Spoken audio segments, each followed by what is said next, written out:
There we go. So to start with, please be aware that this meeting will be recorded for the convenience of those who cannot attend, and will be accessible on our Facebook page and our website, mossbay.org, starting tomorrow. We kindly request that you keep your microphones muted unless you're actively speaking. We'll reserve questions for the end of each presentation, and if you wish to ask a question, you have the option to unmute yourself or raise your hand, type it in the chat, and we'll be more than happy to read them aloud so they could be recorded. So, oops, there we go. So, yeah, speaking of summer recesses, we're going to kick off this neighborhood meeting with another one. So we're going to start a recess for our neighborhood meeting in order to hold a forum to discuss Kirkland Proposition number 1, which is the ballot measure for expanding aquatics, parks, and recreation. Okay, so here's the format for tonight. We're going to start with a presentation from the Parks and Community Services with the Q&A afterwards. After that, we have the city-appointed committees for both the con and the pro. After that, we're going to have a general Q&A for all three parties. Okay.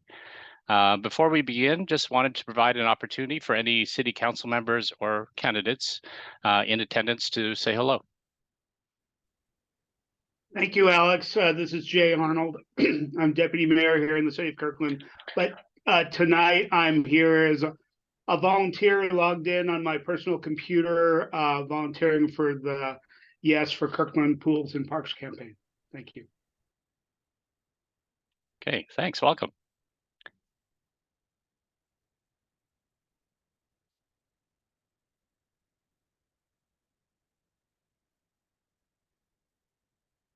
Okay. Anyone else? No? Okay, good. So I think our first presenter will be Lynn, the Parks and Community Services Director. Are you there, Lynn? Yes, I sure am. Hey, welcome. Thanks for coming. Good to be here. And I do have a presentation to share.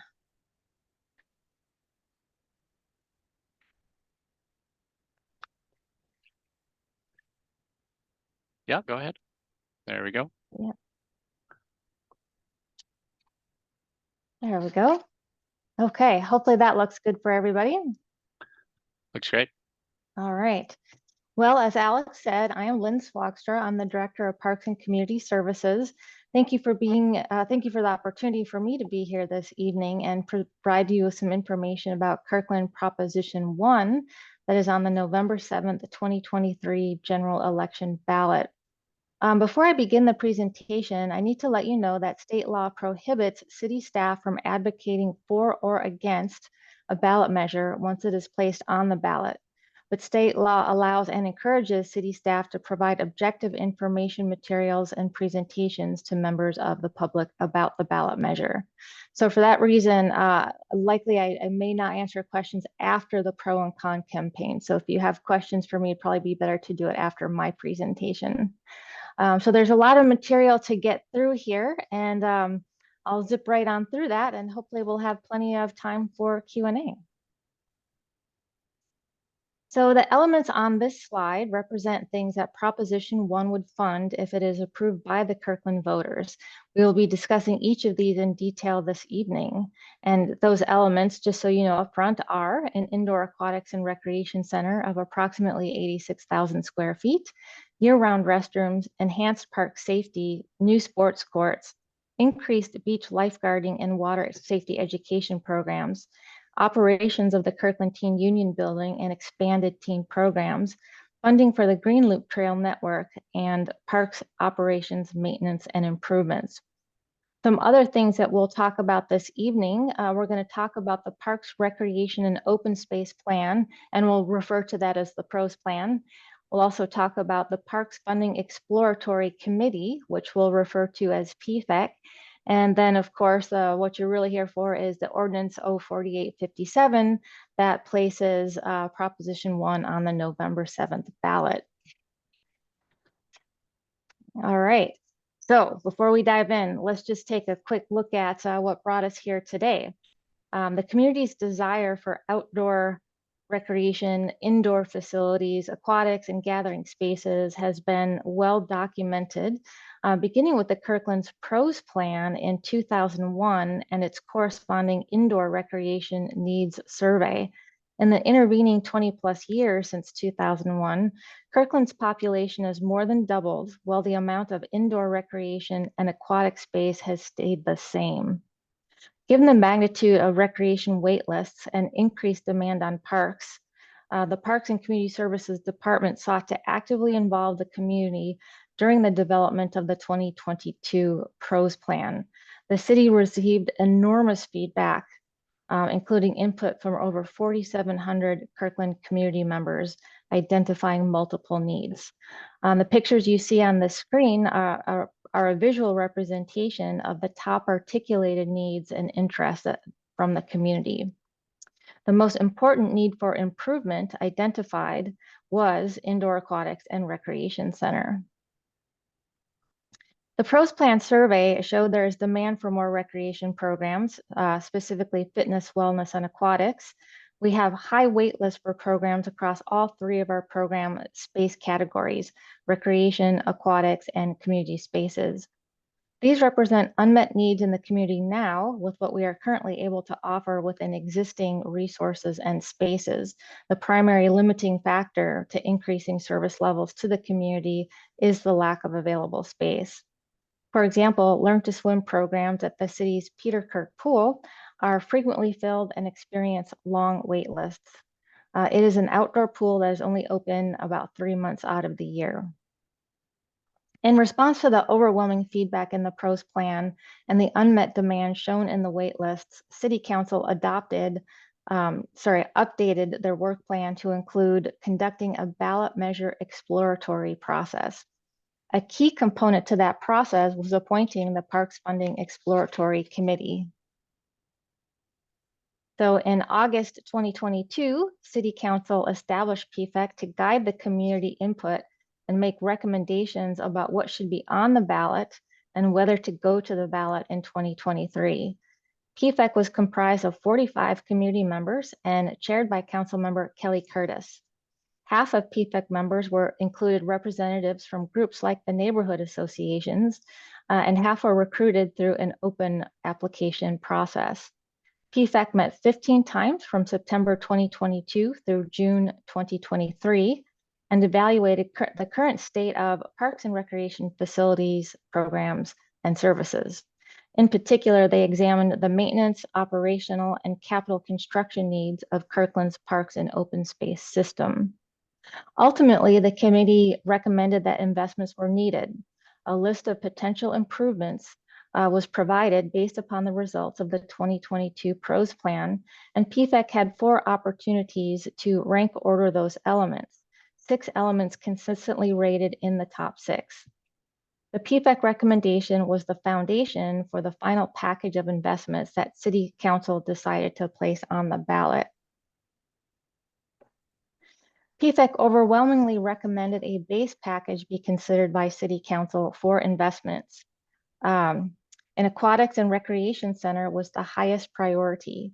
The other 5 elements recommended were based upon the ranking exercises and in no particular order. Those include year-round restrooms, new sports courts, teen programs and K-tub operations, increased beach lifeguarding and water safety programs, and a green loop trail network.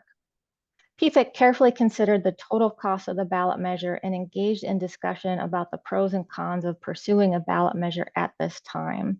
For example, there was a larger 105,000 square foot aquatics and recreation facility under consideration, but PFEC did not recommend it due to the higher cost and considered the 86,000 square foot facility option to be more right size at a better cost. Ultimately, PFEC recommended to proceed with a ballot measure in the November 2023 election. And as you can see by those little polls that are represented on the screens, nothing was unanimous. So nothing with PFEC was unanimous, but there were some pretty overwhelming votes. And anyone who was in disagreement was asked to provide a minority report that we then provided to City Council. So to write the final ordinance that places a levy lid lift on the November ballot, City Council took extensive feedback from the 2022 PROS plan, along with feedback from PFEC, Park Board, and Youth Council to develop Ordinance 04857. This ordinance submits to the voters on the November 7th, 2023 ballot, a levy lid lift proposing to expand aquatics, parks, and recreation facilities, operations, and programs. Ordinance 04857 does two things.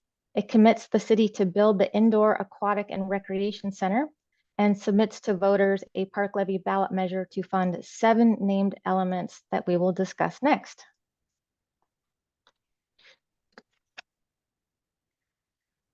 As previously mentioned, 04857 describes the city's plan to construct a new 86,000 square foot aquatic and recreation center at the former Houghton Park and Ride at Northeast 70th Place off I-405 to be funded separately through the city's general fund. Ballot measure revenue would fund operations and programming at the center. The anticipated timeline is to begin design in 2024, complete design and contract for construction in 2025, with construction beginning in 2026 and hopefully completing and opening in 2027. As mentioned, the location is the former Houghton Park and Ride site. This site is approximately 5 acres total, and Kirkland City Council included funds to purchase the site in the 2023-2024 budget. Text for a ballot measure is strictly regulated and has a maximum of 75 words beginning after this proposition funds, which is right here. 04857 acknowledged the current fluctuations in assessed property values and formalized the City Kirkland Council commitment to collect only what is needed for the investments described in the ballot measure. Using information available from the King County Assessor's Office in July, city staff estimated that Proposition 1 would cost the owner of a $1 million home in Kirkland in 2024 about $280 a year. Just notice that that's sitting on top of the PowerPoint. So in October, you can see your estimated cost by visiting the King County Assessor's Office. And what you're looking for is the King County Assessor's Tax Transparency Tool, and you can go to kingcounty.gov/assessor. The Taxpayer Transparency Tool will be updated with the estimated Prop 1 cost in October. Then the 2024 incremental increase continues after 2024 to fund ongoing programming and service increases. Based upon feedback from PFEC, Park Board, and Youth Council, City Council selected 8 elements as investments to meet community needs. Now let's dive into each of those investments. The aquatics portion of an aquatics and recreation facility would include an 8-lane lap pool for lap swimming, swim lessons, swim teams, and programming such as water fitness classes. It would include a warm water recreation pool with water features, a lazy river, and open water areas for daily drop-in use and programming, such as swim lessons, water walking, and more. And finally, it would include a whirlpool that has both recreational use and therapy use.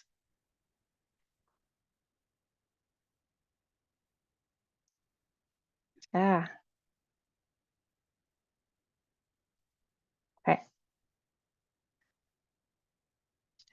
The recreation features of the facility would include a 2-court gym for drop-in use, sports leagues such as volleyball and pickleball, and various programs or events like the Mermaid Ball or a women's leadership retreat. It'll include cardio and strength training space for drop-in use and programming. It will also have fitness and activity rooms for active types of programming like yoga, dance, and taekwondo. Have classrooms for a variety of programs from arts and music to gaming and language classes. And finally, it would have multi-purpose space, including an approximately 200-seat community room for rentals, and a variety of programs and events like Dia de los Muertos and Lunar New Year. Now we'll move on to the other elements. First one being year-round restrooms.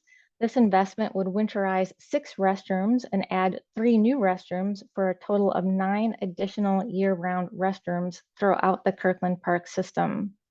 The 3 new restrooms will be placed at McAuliffe Park, North Rose Hill Woodlands, and Terrace Park. The 6 current restrooms that would be winterized are at Crestwoods, Edith Moulton, Juanita Bay, Marsh Park, O.O. Denny, and Waverly Beach Park. Park safety and security. This investment would fund an additional park ranger to double our full-time ranger personnel from 1 to 2 and triple our part-time seasonal ranger hours that are available in order to ensure better coverage throughout the year and during peak summer season. It would also fund auto-locking gates at 6 key parks across Kirkland, that being Crestwoods, Everest, Houghton Beach, Juanita Bay, Juanita Beach, and O.O. Denny. The combination of increased rangers to provide outreach, education, and limited enforcement, along with the automatic gates, would serve to increase safety and security in Kirkland's parks. And new sports courts. This would fund the construction of 4 new sports courts across Kirkland. The first one is an additional sand volleyball court at O.O. Denny Park. And then also a pickleball complex with 3 courts, and that location is still to be determined, but is likely to be at the Houghton Park and Ride site. Then we have increased lifeguarding at beaches and water safety education programs. This investment would fund increased lifeguard hours at the 3 lifeguarded beaches in Kirkland, which are Houghton Beach Park, Juanita Beach Park, and Waverly Beach Park. The lifeguarding season would be expanded by 4 weeks so that beaches are guarded from mid-June through mid-December annually, and daily guarded hours would be increased by 1 hour each day during that season. It also includes a comprehensive water safety education program, including 24/7 loaner life jacket stations at our 3 lifeguarded beaches, plus O.O. Denny Park. New life rings at all waterfront parks, water safety education signage, and also outreach activities.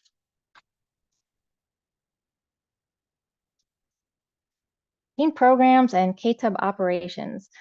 You might not be aware, but the Kirkland Teen Union Building has not been operating as a teen center since the start of the pandemic. So this element would enable 7-day-a-week operation of the Kirkland Teen Union Building as a teen center for Kirkland youth with drop-in after-school programs. KTUB would also have a bilingual behavioral health professional on-site for mental health support services for teens. Programs would include life skills classes, art and music workshops, and activities during evenings, on weekends, and during school breaks. This would also fund year-round outdoor recreation programs for teens, such as guided hikes, outdoor yoga, water recreation, and winter activities. We have been piloting these programs, and pretty much every one of them has filled up so far. During the daytime when KTUB is not being used as a teen center, the building would be used for preschool and adult programs to meet community needs. Then we have the Green Loop Trail networks. The Green Loop Trail has long been a priority to formalize the connection of parks and green spaces in the northwestern part of the city and to connect the top of Finn Hill to Lake Washington. This investment would provide some funding for acquisitions, private easements, and development of key priority segments and connections of this trail network. And city staff hope to leverage that money to apply for grants to increase the funding available. Finally, the levy would fund park operations, maintenance, and improvements. If Proposition 1 is approved, a new parks fund would be created in the city's budget, and this fund would receive the levy lid lift revenue to fund the proposition's capital and ongoing operating elements. Some current parks operations costs would move to the new levy from the general fund, which serves to protect these investments so they don't have to compete for funding with services such as fire and police. It also creates capacity in the general fund, which will allow the city to pay debt service for the facility construction bonds. And on that note, Kirkland Proposition 1 is on the November 7th ballot. And you can get more information by going to kingcounty.gov/elections. And you can get even more information by going to kirklandwa.gov/parks ballot. And we also have a email address established that you can ask questions anytime, and that's parksballot@kirklandwa.gov. All right. And that is my presentation today. Great. Thank you so much, Lynn.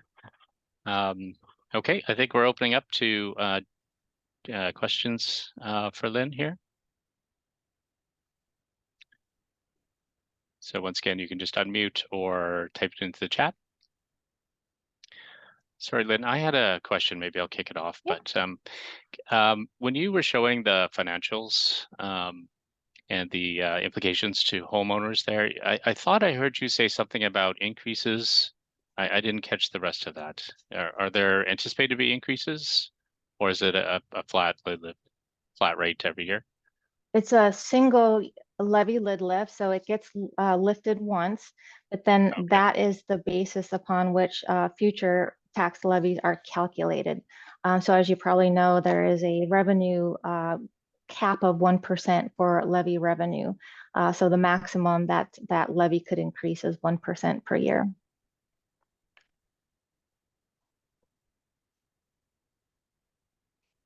And that's the case with all of the city's tax funding.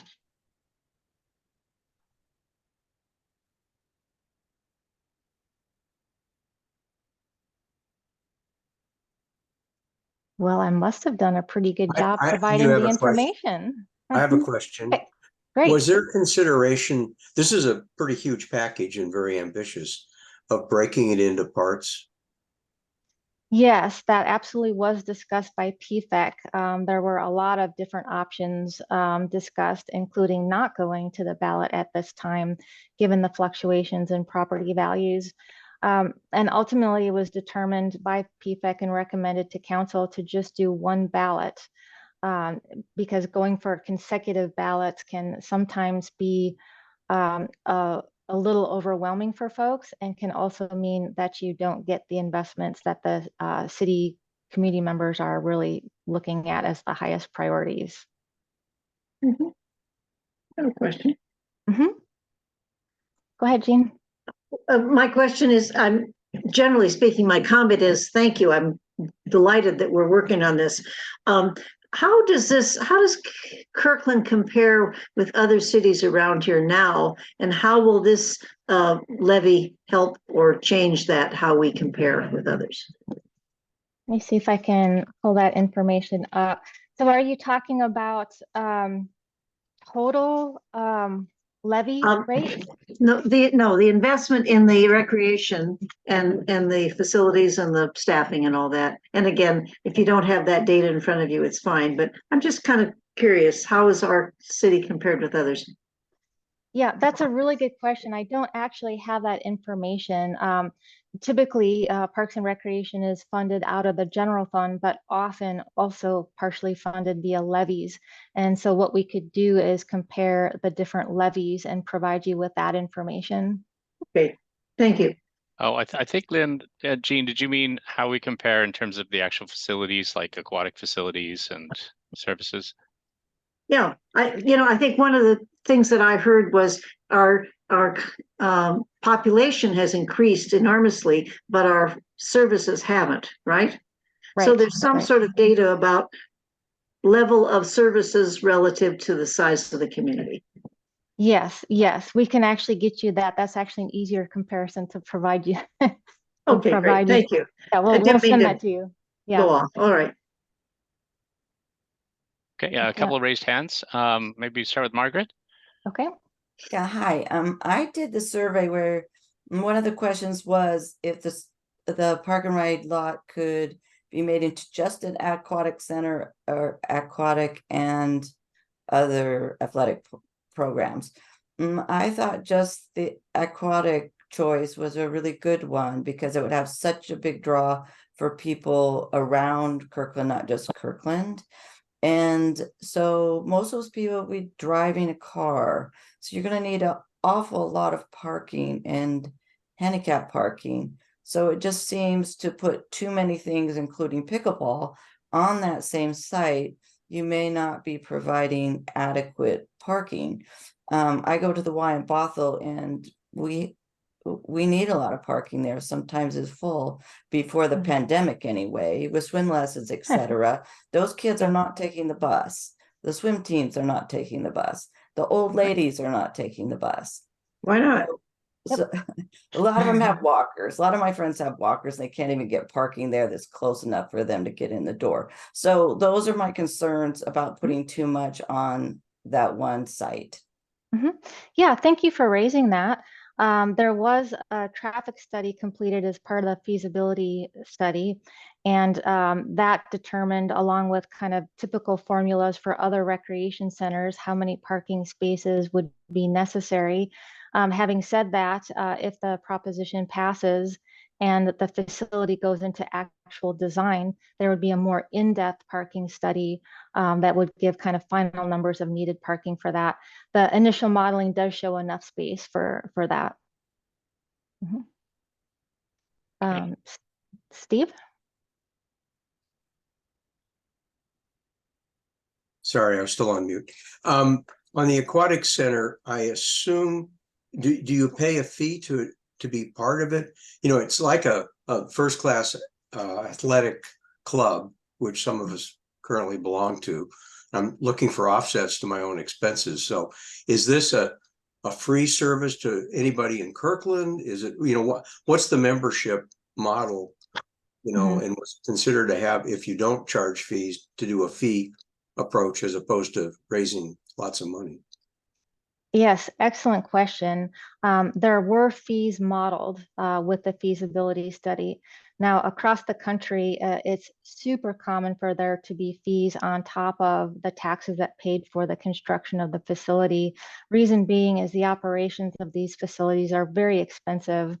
And so the different levels of what we call cost recovery, I've never seen a facility that doesn't charge a fee, and I've never seen a facility that has 100% cost recovery, which means using fees to offset all of the operating costs. So it usually falls somewhere in between. And the fees that were modeled for this facility, an adult membership was modeled at, let's see, a year membership was modeled at $900, and a full family pass, which is at least 4 adults or more, was modeled at $1,560 a year. And that is lower than most of the other facilities around the area, with the exception of the adult single year pass. The LA Fitness membership was lower than the adult single adult annual membership, but with all other fees, the Kirkland Community Center would actually be the lowest. Now, those are just modeled fees. Those are not definitive fees. And what would need to occur as the facility goes into design is additional community input processes and also additional discussion with City Council about the appropriate level of cost recovery for that facility, meaning how much fees should we charge? And there's also options for significant discounts for seniors, and there's also options for sliding fees dependent on income. So many different factors that we can consider with this. And is membership restricted to a Kirkland resident? No, there would be a non-resident fee. Right now, we have by policy, we have a 20% differential for member or resident versus non-resident. And so that would be the basis where we would start for the fee differential for the Aquatics and Recreation Center. Interestingly, right now, we've had so much demand for the Kirkland programs that we've actually had to restrict enrollment to Kirkland residents first. And then we open registration to non-Kirkland residents. And you can imagine, well, we just did for the first time this fall. You can imagine what happened is Kirkland residents filled pretty much every program and non-residents were not able to get in. But of course, that's the prerogative of the city to serve its residents, its community members. Yeah. Well, So as a Kirkland resident, since you're paying on the levy as well as membership, right. It would feel like if you're a non-Kirkland person, you should somehow, do an equivalent contribution. Yes. Yeah, at least 20% is where we would start, and that would then be discussed with City Council. Okay, thank you. Mm-hmm. Hey, Lynn, there are a couple of questions in the chat if you want to get to those. Oh. Or I could read them out if you want. So Myrna asks, is the levy ongoing or one time? The levy is ongoing. So it's a one-time lift, but then that levy stays in perpetuity. And we have had a lot of questions on that, like why would we need the levy to be ongoing if some of the levy allows for the general fund to pay for the debt service for the facility. And essentially what happens is that operating costs significantly outpace the 1% revenue cap from property taxes. And by year 20, the levy revenue or the operating cost for all of those new service investments that we talked about, like the Kirkland Teen Union Building, Rangers, that will outpace the levy revenue in about 20 years.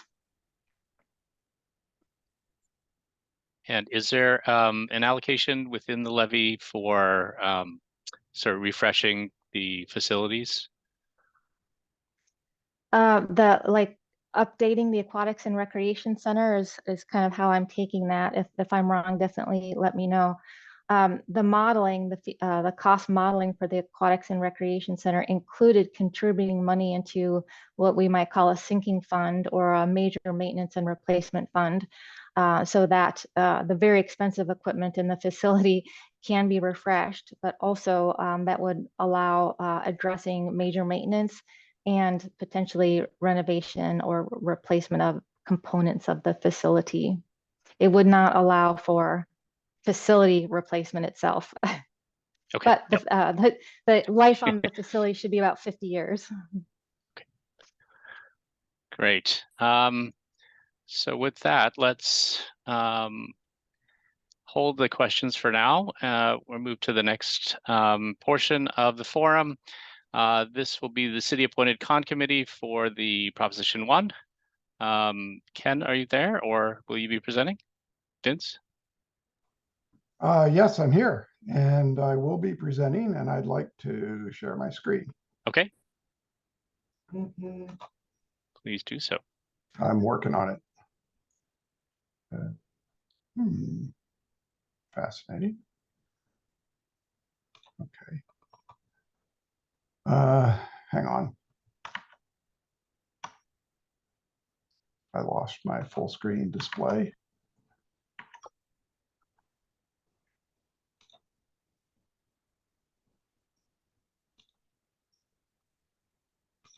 That should be it. That's good. Okay. We can see it. Yep. Thank you. So we on the con committee think that a sensible pool and rec center is a really good idea. So all those good things about a place for people to swim and things like that, we endorse.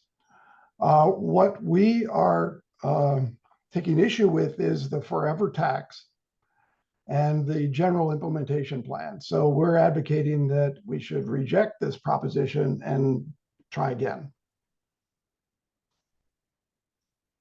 Hang on, there we are.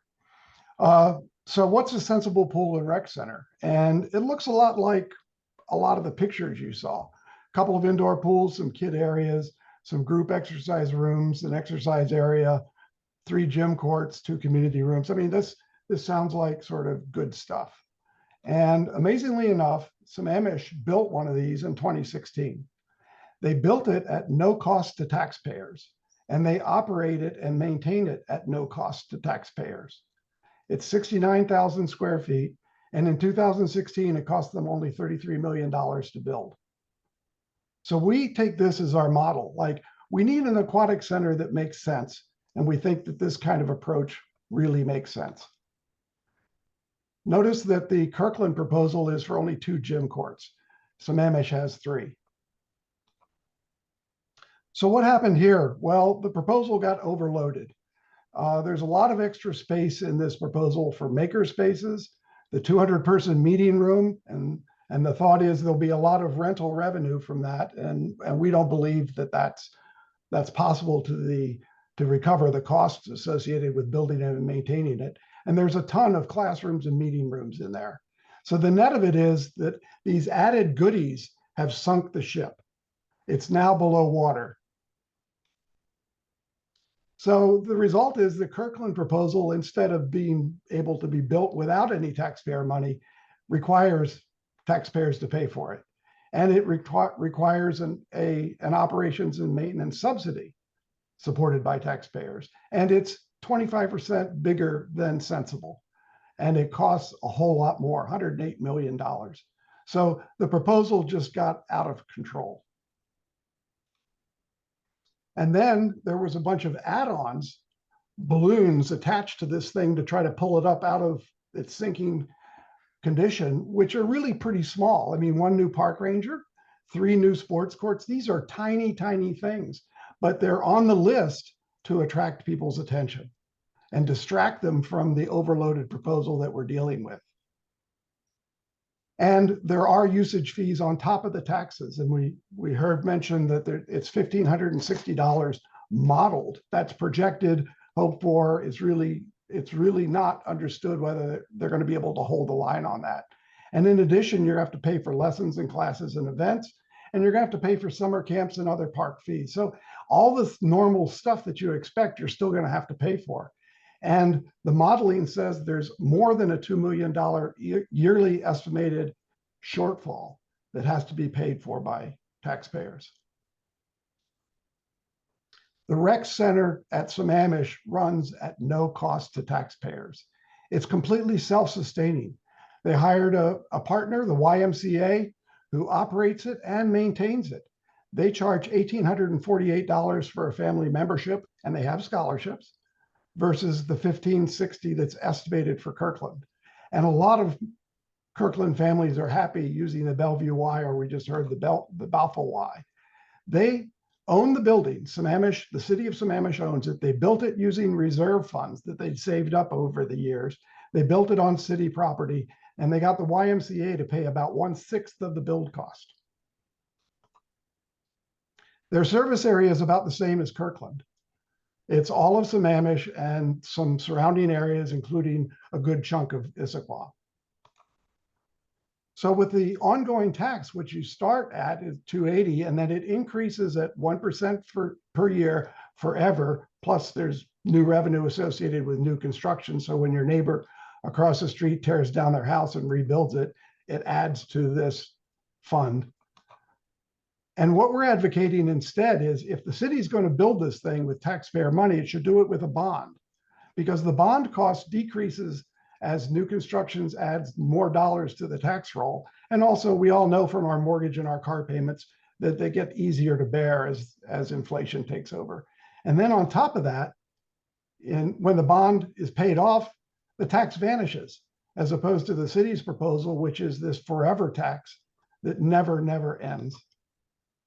When we look at the population of Kirkland over the last 10 years, it's gone up about 10%. Yes, it's doubled since before the annexation, but let's just talk about since 2013, according to census.gov. At the same time, our city budget has more than doubled, or nearly doubled, from $584 million for a 2-year budget to over $1 billion. So the spend that Kirkland makes per person is up 60% in 10 years. There's money in this budget to spend on things that we value highly, such as a rec center. If Sammamish can build a rec center using reserves, why can't Kirkland? So we say this is not a good proposal for Kirkland. It's not a good proposal for the taxpayers. It's whether they're renters or owners, homeowners, or business operators. Instead, if we're going to pay for it with tax money, we need to do it with a bond. And we need to find a partner in a way that the rec center can be self-sustaining. If Sammamish can have a self-sustaining rec center, then we can too, and eliminate the $2 million at least taxpayer-funded operating and maintenance subsidy. And the window dressing that's added to this proposal is just a distraction. And we have to realize that many of those items are so small that the city can pay for it out of its ongoing increasing revenue. And we're not stuck with this thing. We can redo it and we can replan, and it can happen quickly.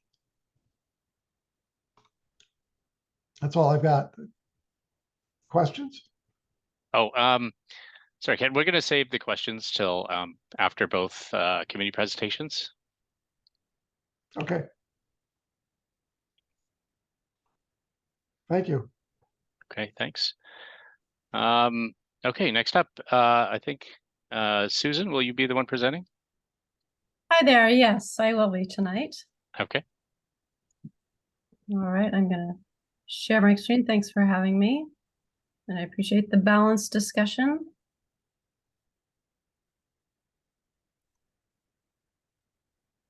Okay, hang on a minute.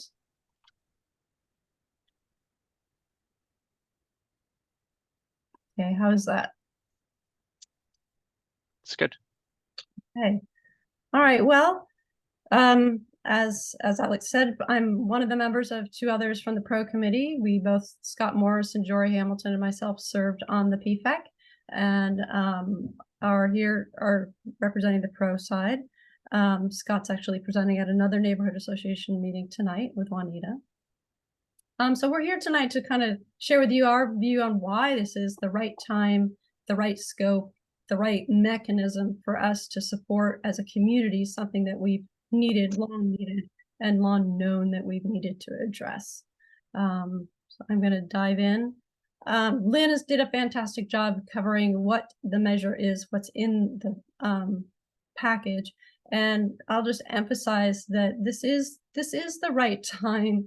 You know, it's since 2001 that we've been have identified the need for aquatics and recreation center, and these other parks elements are identified through community input that they are the top rated needs and deficits in our community.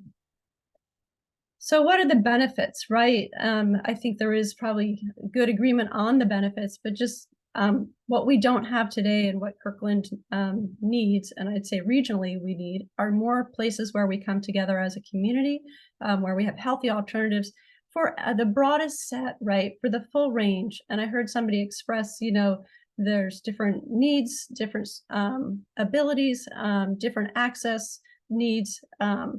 An aquatic and recreation center where the Con Committee identifies that there is too much in what has been scoped.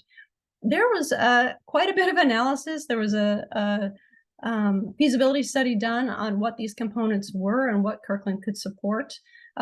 This is one facility. Actually, the feasibility study identified that Kirkland can support 2 facilities. So this is part of a larger need that would be being addressed through both recreation programming and aquatics programming.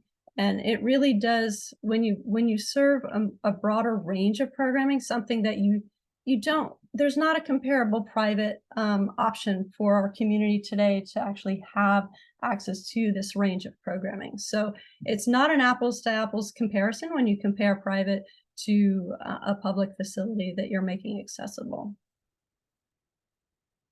And there's a range of benefits, right? We've talked about the essential life skills needs through swim lessons, water safety, lifeguard training. That gap that somebody mentioned about our deficit in lifeguards and the impact that has on the open times for pools and for our beaches. We need places to train our lifeguards to be able to have to generate career path, that it becomes a very rewarding and a job and career path for just for community members to have. And Kirkland has very good support for their aquatics professions. But healthy activities that address everyone. This combined, I've talked to that comprehensive center, year-round, indoor, multi-generational. There really is something for everyone in it. And in terms of, those multi-purpose spaces, we know that we've identified these needs today. We know that we are growing. Kirkland has identified the growth centers. They're near Houghton, the 85th Street, the downtown core, our Moss Bay area.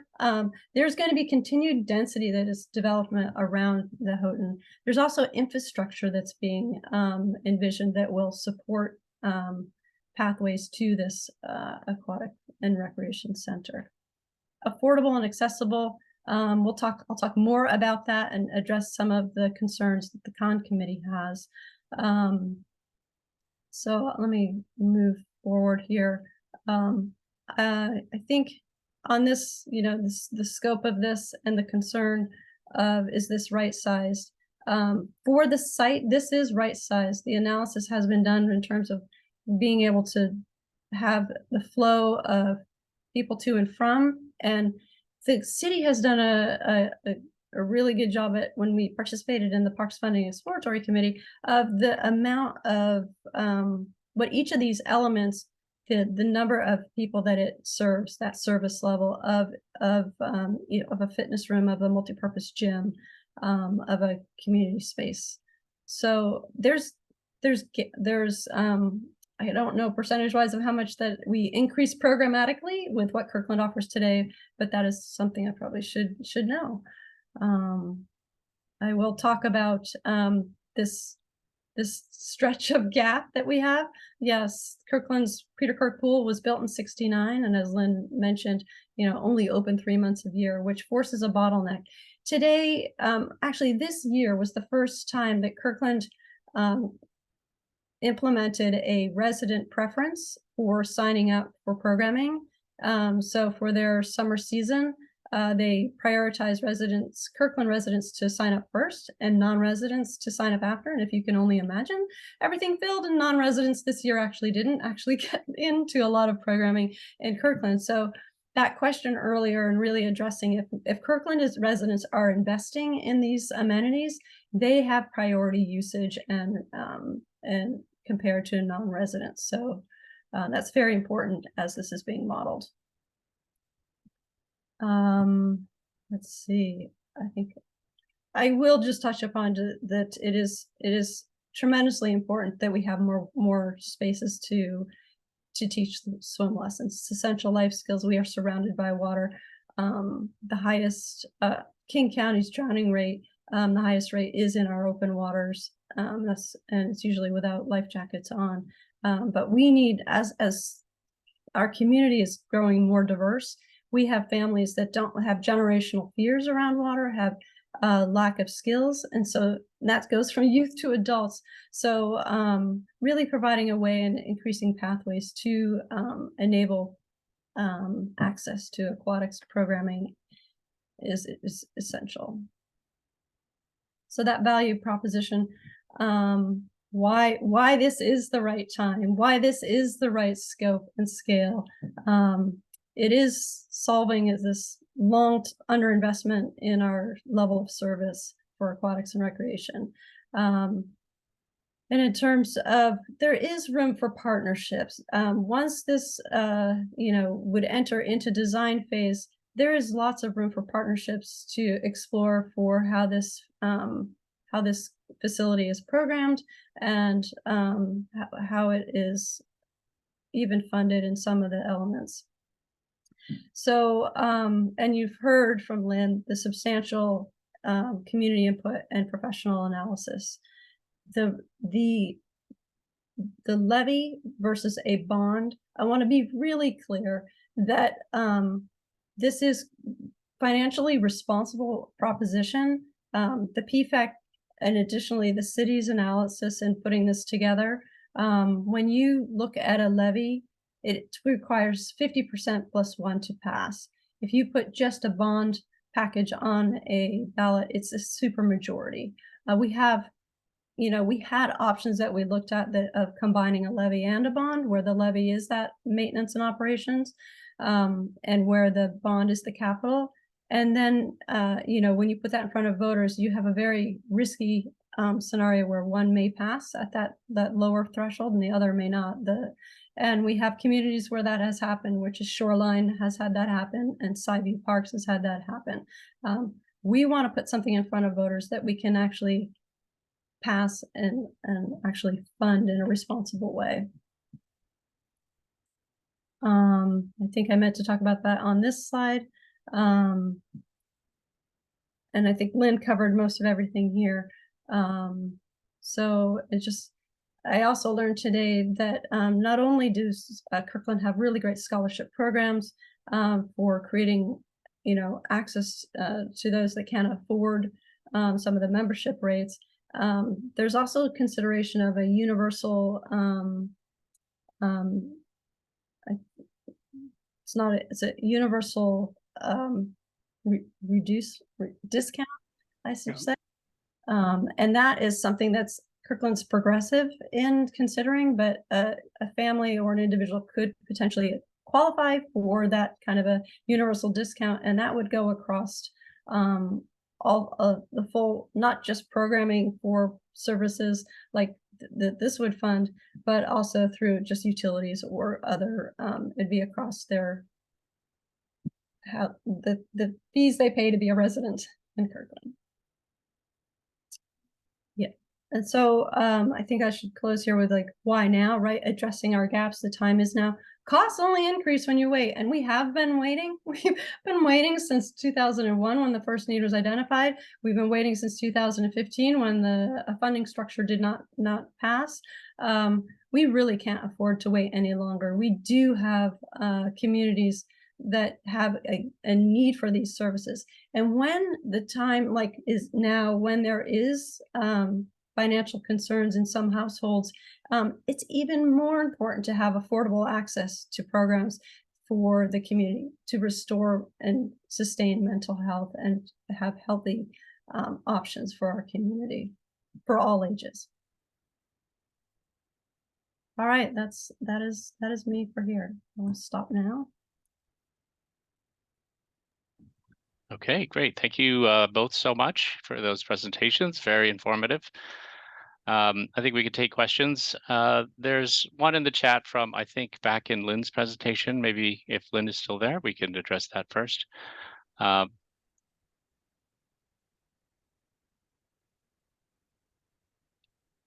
Yes. There you are. I'm not seeing it. Okay. This is from, I guess, Mary Pat. It says, she says, I'm a heavy user of Peter Kirk Pool. Each year when I ask why the pool season can't be longer, staff say it's due to inability to find lifeguard help once kids go back to school.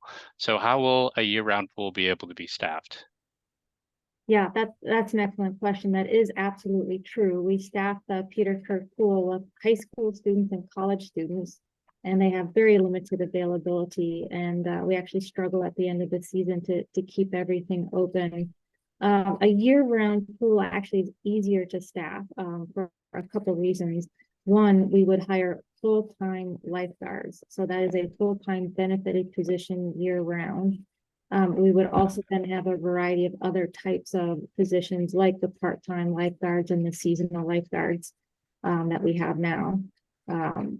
That's the critical difference there. Okay. So we have a couple questions here from Al. How about a private partner like the YMCA for, I guess, for the aquatics facility, and why isn't the Y involved from the get-go? I'm assuming those probably should be addressed by Lynn as well. Well, okay, Ken. I'd like to chip in on that, sure. if I could. So I spent a chunk of time talking with the Y local administration and also with the Sammamish leadership about their partnership. And one thing to understand is first that the city of Sammamish provided the shell of the building, and the Y provided all of the equipment inside it. So that meant that they picked the Y as a design partner and used the Y's experience and their preferences and the way that they run their Seattle programs as a guide to help them lay out the building correctly, most effectively, and provide an environment that the Y could indeed bear that cost well. And then secondly, I was advised by city staff, I was part of PFEC. I was advised by city staff during PFEC that that staff would not recommend to the city council any kind of partnership with the Y. It was just off the table. And that's when I started digging into it and spent, like I said, a bunch of time with Y Seattle leadership. And I discovered it's a very community-centric approach. It's one that people are most always very happy with in terms of their aquatics and recreation capability. And I saw a lot of pluses, especially since they run at break even. Can I talk to that as well? Sure, absolutely. Yeah. Right. So the YMCA is an existing model, right? And the one with Sammamish is actually unique with them not owning the facility and structure. The one thing that is really a priority for the city of Kirkland was that they have the flexibility and the ability to grow and modify programming as community needs change. And that's one thing the city would lose complete control over is their programming. And that's one thing the city of Redmond and their representative did address, that they don't get to influence when there is a demand or a shortfall, or when they would like to provide other types of programming. That's not, they can't, right? That's not what they're, of course they have a relationship with the Y management, but the Y is a very, it has its framework, right? So the city of Kirkland would really has a big investment in programming this facility for the needs of specifically to Kirkland. And I think there's also, they want the flexibility to be able to make sure this site is, from an event model, from that whole programming, the community programming that's at that site, events for the community, they want to make sure that those are the ones that Kirkland residents would like to see most. And even in an emergency situation or a pandemic, that you have access to this facility to use it as a resource for the city in an ongoing way. And I think from a cost proposition, there's certainly, you can have any private entity operate something, and there's usually it's a profit model for that entity. When you operate something municipally as a city, you're trying to achieve a cost recovery that makes sense, but you are clearly investing in making sure that you can have the broadest range of programming access to this facility. So it's super important that you do keep in mind that, yes, you can operate something privately, but with a public municipal operated facility, you are really making sure that you're committed to making sure that everyone has access and the right types of programming are there for them, that you can develop special needs programming, that you can develop the kinds of programs that that the community most wants.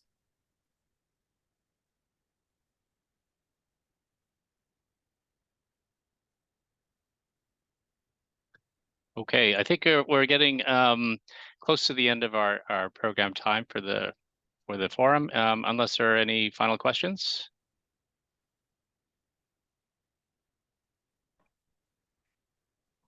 Okay. Well, I think you've given us all a lot to think about. Really appreciate all three of you, Lynn, Ken, and Susan, for coming and talking to our group.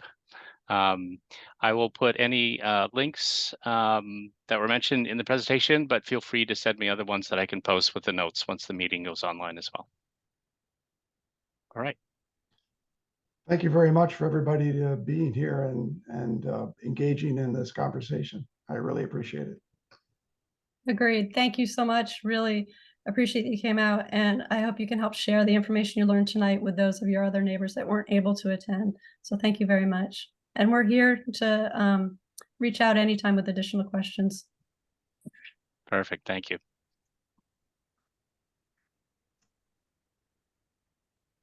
Okay. So with that, we are going to resume our regular neighborhood meeting.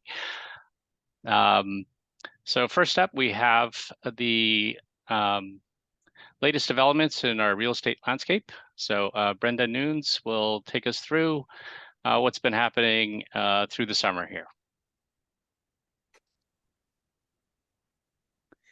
Hi, everybody. I know everybody's probably tired, so I'll make this really quick. We have some active projects going on right now.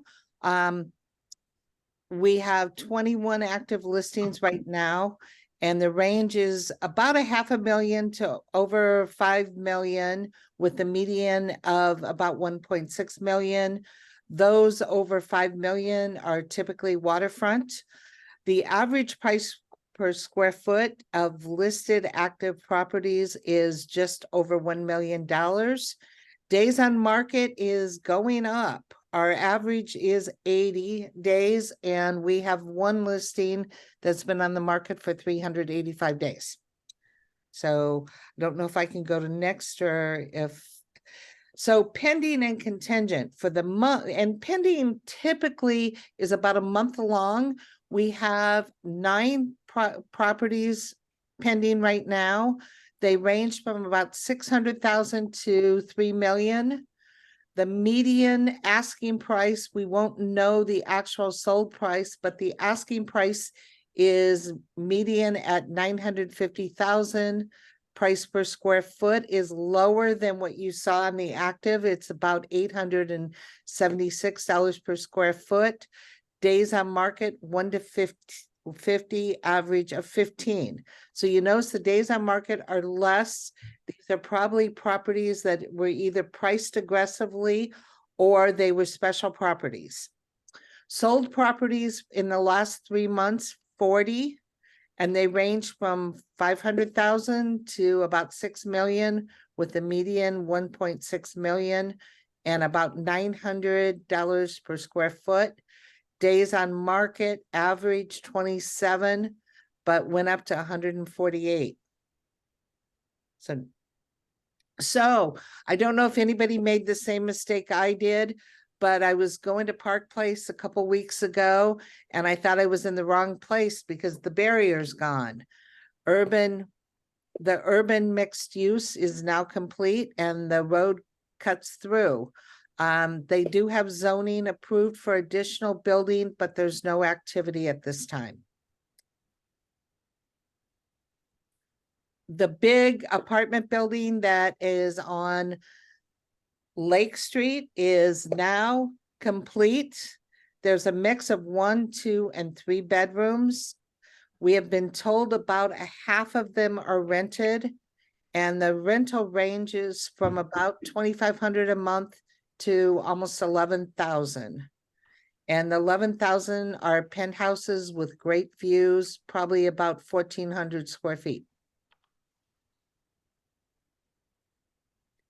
There's 3 residential developments right in MossBay that are planned and not completed.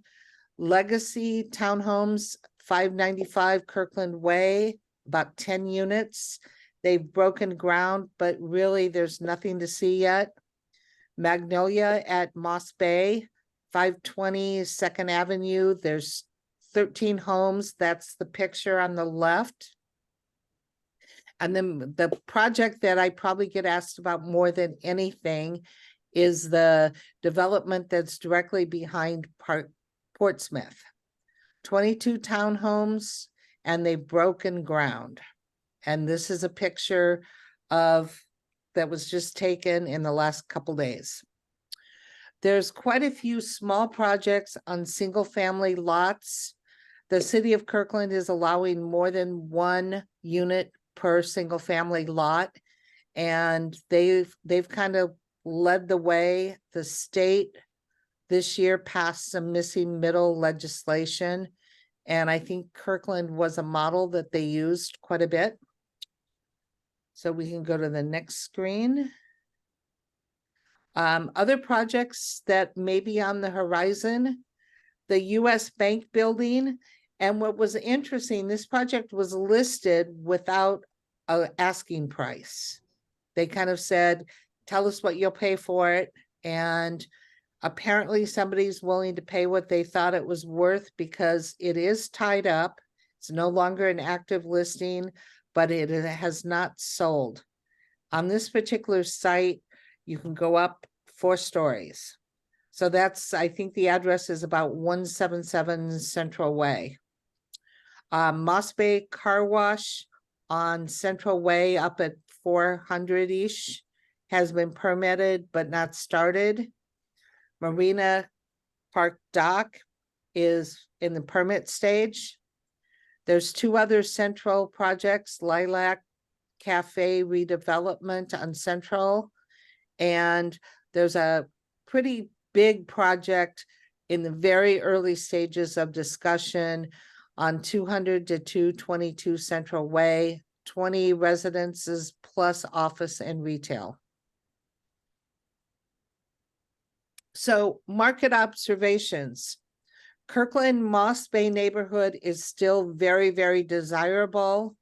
However, interest rates have tempered the market, and I put up on the right of the slide, interest rates today on average 7.56%, up from a week ago even. 15-year is almost 7%. ARM is almost 7%. So we've got some hefty interest rates that we're dealing with. Housing is still very expensive. The state of Washington, I've been told it's over 30% more expensive to build here than other parts of the country. And I think Kirkland is probably even more expensive because the land is so valuable. We do need more housing. The state is predicting that we need 1 million more households in the next 30 years. So the 2023 legislative session tried to address many of these issues. A couple of the bills had to do with missing middle and accessory dwelling units. My team at Keller Williams is going to be doing a series of fall seminars just talking about what was passed. And if anybody's interested in more information on those educational series, please let me know or put something on the Facebook group and I'll make sure to get the information out to you. With that, if there's any questions. There's one in the chat from Garrett. Okay. What does the Lilac Cafe redevelopment entail? You know, that I'm not sure. It's on the Kirkland's website as a project that's upcoming. I think there may be some small it's a smaller project with some residential, probably mixed use. It is on Central Way. And then in terms of the US Bank building there, Yeah. I'm not sure what to think about that. So it's no longer for sale, but it's not sold. Right. Is that right? Right. So what it probably means is somebody has it under what they call feasibility. Okay. And for people that have been around Kirkland a long time, they know that there's a lot of underground water. There's a lot of issues. The site is less than half an acre. So it's an expensive site to develop, and you basically can only go up 4 stories. So somebody's kicking the tires, doing their analysis, and we may see something there. Got it. Okay. And can you give us a little teaser as to what would be included in your in the fall education series? Yeah. So the first series is just kind of what is your property worth, and looking at how property is valued and what the recent legislation, how that might affect your property. And for the most part, it's if you have a larger site that can be redeveloped, depending on what can be done after all the legislation is in place and all of the environmental concerns are taken care of, really you're looking at the value of the property. So that's the first class discusses that. The next class is more nuts and bolts about ADUs and the process for putting one in place and financing and just all the nuts and bolts. So with that, I think you just need to contact me if you want more information. I do bring in a panel of experts, so you're not listening to me talk the whole session. We've got experts talking about everything from the financing to the permitting to the legal structure. Some people find it very, very interesting that you can take your property and condominiumize it and sell separate units. So come to the classes. Let me know if you want more information. There's a lot of things going on at the state level. Great. Thank you so much. Okay, next B is going to provide us an update on the future of Park Lane, then information on the Kirkland City Council candidate forum. Okay, B. Hi, everybody, and thank you for being here. And I won't take much of your time this evening. I wanted to update everyone on what's happening with the council's study of Park Lane. You may recall from previous meetings and other city events that the city council was evaluating the potential closure of Park Lane to vehicular traffic and parking and expanding the pedestrianization of Park Lane. They had hired a consultant. There were community forums, there were interviews, Planning Commission evaluated it.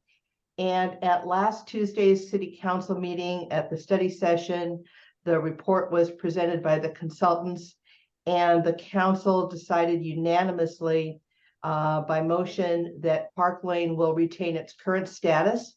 It will not be closed to vehicular traffic or parking other than for permitted special events to happen from time to time. And staff was further directed to cease work on any options with regard to vehicular closure. Council noted a few issues of concern. Number one being the price tag of the potential change, the staff time that was required, and that in communities where pedestrianization, taking away vehicular access has been successful, there has been extensive business and property owner support, which they were not finding here. And so the council decided to cease the process. There was a follow-up motion that also passed unanimously, directing the staff to develop options to update the downtown action plan. For those of you who may or may not remember the downtown action plan, there's some out here who remember it very well, I'm sure, but that came from, I think, the year 2000 or 2001. So that's been around a while. It was updated in 2008. We did update the MossBay Neighborhood Plan just about a year ago, but there was a motion to develop the option to staff to develop options to update the downtown action plan, including a robust community engagement to create a vision for the future of downtown. And that motion also passed unanimously. Since that's in our neighborhood, I wanted to make sure you all knew about that. Next slide. Okay, so the Kirkland Alliance of Neighborhoods, for those of you who may or may not know about the Kirkland Alliance of Neighborhoods, the City of Kirkland has 13 neighborhood associations. They range from the entire city. Some are very small, some are larger. We, of course, are the MossBay Neighborhood Association, and we come together as the Kirkland Alliance of Neighborhoods for the benefit of neighborhoods and the city. And we meet once a month. We invite you all to attend. Your current representative from the MossBay neighborhood is Jean Large, who's on our call today. So we are holding a candidate forum with the Kirkland City Council candidates. It will be virtual, so everyone can attend. You don't need childcare, you don't need to drive, you can just zoom on in. It will be Saturday, October 14th from 2 to 4 p.m. We are asking that you register so that you'll get the Zoom link immediately and a reminder right before. We've signed up with Eventbrite, so you'll get a reminder right before with the Zoom link, and you won't have to worry about losing it. We've got here the tiny URL for the CAN forum, and we're going to present this slide at the end again, and I'm sure Alex will be providing it to you in the minutes that follow up. If we can go back one slide, please. Really important, we want your questions. We want your questions, particularly questions that involve Kirkland neighborhood issues. And the Gmail address is there for you to provide your questions.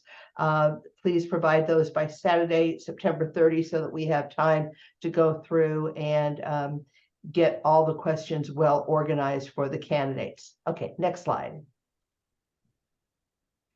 So everyone's aware of who is running. We have 3 active races this year. There are 7 total seats on the Kirkland City Council, and they're on a rotating schedule every 2 years. There's 3 positions. The even numbered positions are up this time. So there's the list of the candidates. And all candidates are nonpartisan. All seats, as it happens, are 4 years. There's no unexpired terms that are being filled this time from 2024 to 2028. Next slide.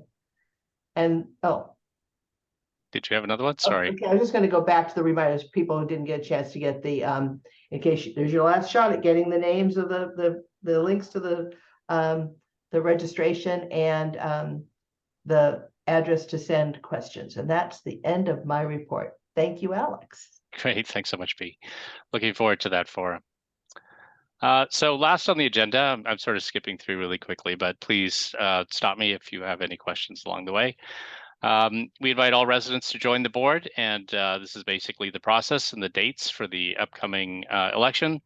We're going to have nominations are open through the end of the month. Just send us an email if you have any questions or to let us know that you're interested at contact@mossbay.org. We're going to have a simple interview and vetting for the first 2 weeks in October. Voting will commence thereafter, and we'll announce the results in our next meeting, November 13th. Okay, just a reminder, our next happy hour will be on a Monday on October 9th, I believe is the right day for that. We'll have details that will be sent out maybe in a couple of weeks. And if you haven't subscribed to our email list, please just go to our website, mossbay.org, and that way you can just stay connected for all these events. Okay, unless anyone has any other business they would like to talk about at this point, we can call it an evening. Nope, I think we're good. All right, well, thank you all so much. Thank you for the presenters. Thank you, Jay Arnold, for attending as well and listening in. This has been a very, it's a little bit over schedule, but I think we had a lot of information we needed to present there. So hope to see you all at the next happy hour, and have a great night, everyone. Thank you, Alex. Thank you. Thank you, Brenda, for your presentation.